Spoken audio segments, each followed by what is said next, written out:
Hey, what's going on? My name's Lee Hopkins. My pronouns are he, him, his, and listen to the Patterns of Possibility podcast. This is the podcast dedicated to helping you replace harmful patterns with new possibilities. In each episode, we'll explore topics that inspire confidence, direction, and resilience.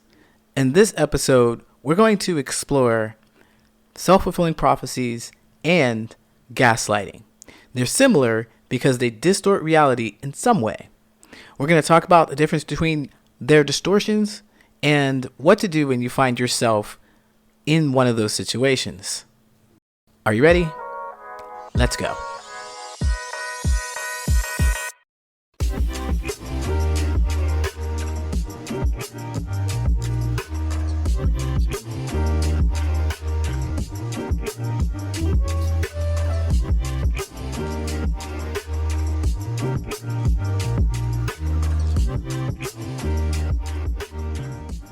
If you're familiar with the law of attraction, then chances are you also know about the self-fulfilling prophecy. So the law of attraction is basically this idea that you can manifest whatever you want in your entire life, whatever you want. You have to visualize it, believe it, and it will be. That's what the law of attraction says.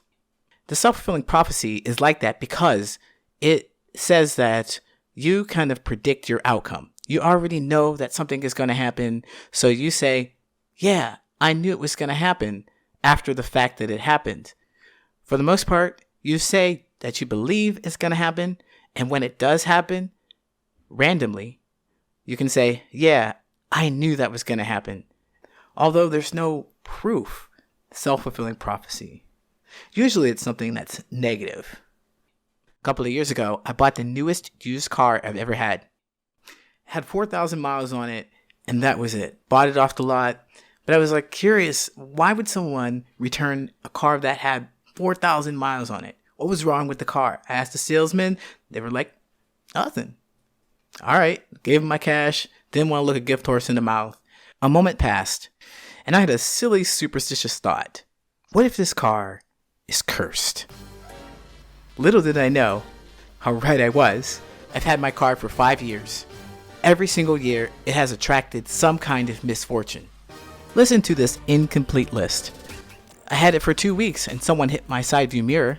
2 months later, at a stop sign, a van backed right into my grill. My car was broken into and then sideswiped. I got whacked on whacker because some fool made a turn. Tickets with them fines and fees, they made thousands off of me. Then I'm parked on the street and a U-Haul crashes into me. My car was booted in the construction zone. Before this cursed car, my only accident was in 2004. See? I knew it was cursed all along.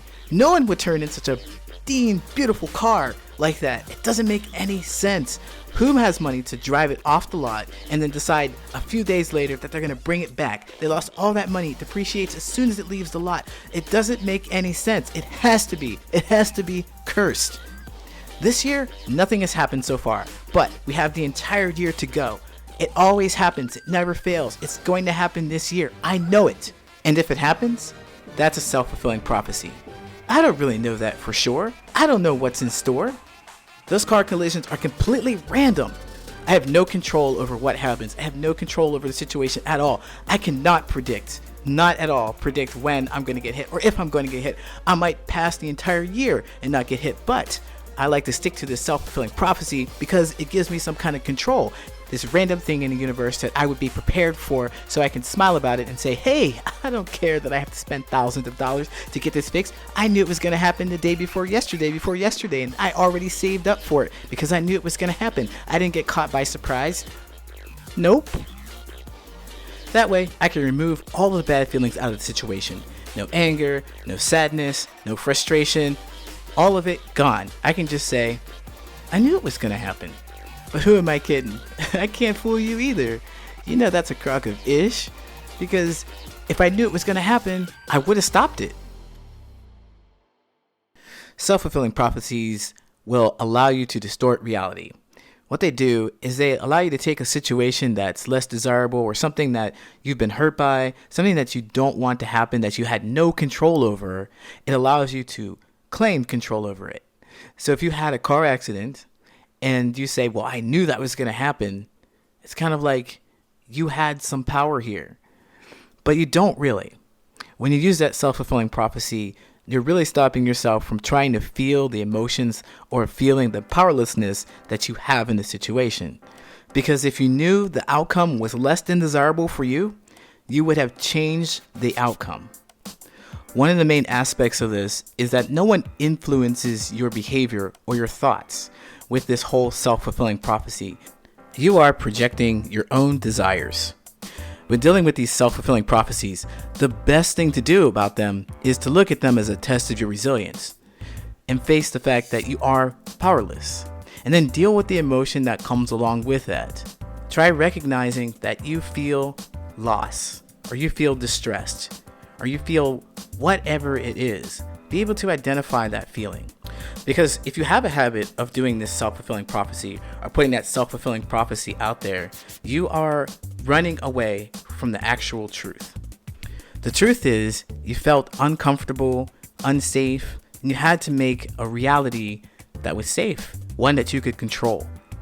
So instead of doing that, lean into the fact that you do not have any power here. Don't blame yourself for the situation, because blame doesn't help anybody. It doesn't serve anybody. It's very toxic. You have to tend to the situation. Okay, there's now a car that's messed up. There's someone who's injured. There's a job loss. You have to pay attention to the real issue. Doing that will make you more resilient. With the self-fulfilling prophecy, the distortion is coming from within, but with gaslighting, it's coming from the outside. Someone is trying to change your perception of what you see. So it's not you saying, I knew that, I see all. It's someone else saying, no, you didn't. No, you didn't. No, you didn't. This is what you saw. They have you questioning yourself, thinking, are you sure that I saw that? Because I saw something else. What? Then you start believing them and questioning your own reality, questioning your own sanity. Gaslighting comes from a play in the 1930s where a man is trying to convince his wife that she's insane by changing little things in the environment, so that when she questions them and she brings it up to him, he says, oh dear, you're being a hysterical woman. You must lay down. You don't know anything. But are you sure, husband? The lights keep flickering and dimming, and I hear noises. Don't you hear them too? No, you made that up. That didn't really happen. And then he goes on to flick the lights on and off and bang stuff to make noise. He was trying to get her committed to a psychiatric ward. Gaslighting is incredibly harmful because it strips you of you, your whole personality, your perception, your views, your ideas. They're replaced with whomever is pulling the strings. Imagine the amount of manipulation that has to go into getting you to forget that you have your own senses, and they have been working for you for years upon years, and you were trusting in them until you met this abuser who's gaslighting you. Now you can't trust your eyes. Now you can't trust your ears. Now you can't trust your sense of taste, smell, none of that. They're going to tell you how to think and what to believe. I'll bet it's difficult to imagine if you haven't been in that position yourself. Once upon a time, my computer got hacked. It was an awful, scary experience. It was my first night at my new place. I just connected the Wi-Fi to my laptop. I was playing music as I was putting stuff away, so I walked away from my laptop and I hear the volume rise up and up and up. And I know I'm nowhere near it, so I rush back to my computer and I see the cursor moving around on its own. I'm hacked. I know exactly what that is. So I disconnect myself from the network and I turn my computer off. The next day I took precautions. I changed my router, got a new password on it, and I thought I was set. That's all I needed to do. I didn't see a cursor moving around until 4 months later. Because little did I know, it was already too late. Day one, they had me. So they'd been in my computer for 4 solid months. 4 solid months. Looking at my desktop, my files, listening to my conversations with my devices, watching me via camera. That is scary shit. That's scary. I also discovered that there was a virus on my computer, and it was slowly stealing information from my desktop. Slowly stealing information, pulling files away. So anyway, my computer was junked, was trashed. because, wow, my hard drive was dead because they killed it with this virus. I went to get my laptop fixed, and I bought a mini computer to help me just in case there's an issue, or just in case one computer goes down, I have another one, because I work with computers every day. So again, I took the necessary precautions. I changed my router password, and I've got 2 computers. So I think that I'm set. I got one brand new one that's never been on a network, never been on this network. So I'm sitting at home that night, got both of my computers, my laptop doing some work, and I'm also watching internet TV. The next thing I know, my screen flashes, brute force. Everything freezes. I know exactly what that means. I've been hit with a brute force attack.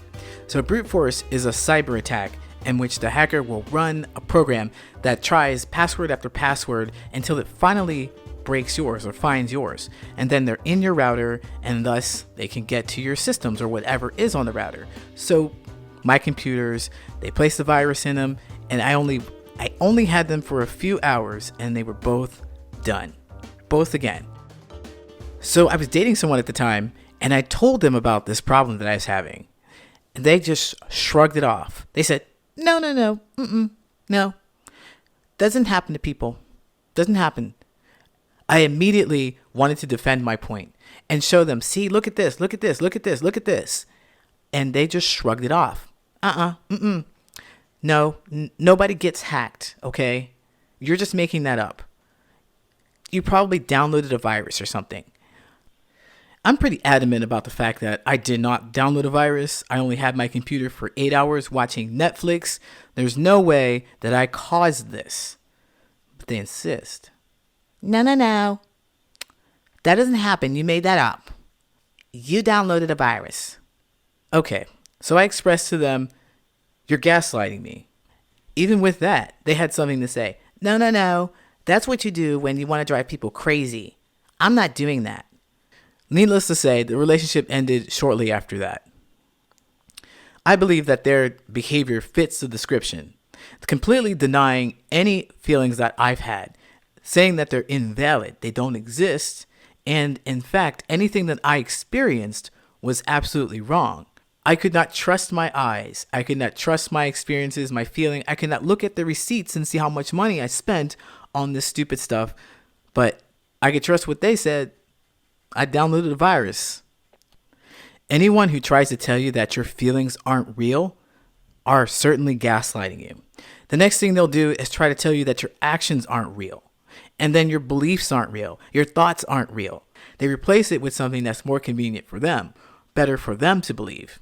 So when that happens, that is most certainly gaslighting. Fortunately, I knew that I did nothing to cause that virus. I trust myself. I trust my feelings. I trust in my experiences. There was no way that I was going to believe them over my own self. Your best defense against gaslighting is to believe in yourself, to trust yourself. What I mean is to trust in your emotions, because those are valid no matter what. You can be upset about a situation that hasn't even happened, and still, whatever you're feeling is valid. Your feelings are your instincts. They serve a specific purpose, each one of them. You feel fear because there's something dangerous here. You need to investigate and look around. You feel anger when you need to get through an obstacle. You need to fight. Sadness when you feel loss. And joy when you feel like you want to retain and keep doing. For example, eating. You eat and you get happy because it's necessary to do that to survive. Do not ignore that feeling that you have. Do not let anyone tell you that it doesn't exist. Do not let anyone tell you that you've had it wrong. You're the only person that can know that. Hang on to that feeling. You may doubt what you've seen, felt, heard, tasted, smelled, but you know what you're feeling. Hang on to that. If you're not able to understand what you're feeling and why, anyone could come along and decide for you. The abuser that comes along is never going to tell you that your feelings are correct. They're going to tell you that you messed up and you're confused and they have the right answer for you. I want to leave you with this. People are going to come along and tell you that your feelings don't matter. Don't tell yourself that your feelings don't matter. They're an important part of who you are. Just take a look at the US and see what people are saying about 1/6/21. I know what I felt, and you know what you felt. But there are people telling us, you and me, that we should not feel the way we do.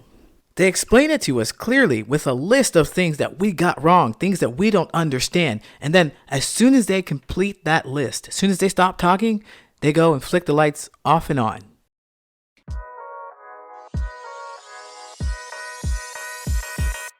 My name is Lee Hopkins. My pronouns are he, him, his, and you have been listening to the Patterns of Possibility podcast. I hope that you found today's episode interesting and insightful. If you enjoyed today's episode, subscribe, and also share this podcast with anyone you might think finds it interesting. If you're looking for more content, you can find me on Instagram, YouTube, and at my website, patternsofpossibility.com. Do you have a topic that you would like me to talk about? Please feel free to email me at patternsofpossibility@gmail.com. I look forward to hearing from you. This podcast is for informational purposes only. If you are having a medical emergency, please go to your nearest medical facility and explain to them that you would have been there sooner if you hadn't been listening to this podcast. I'll see you next time.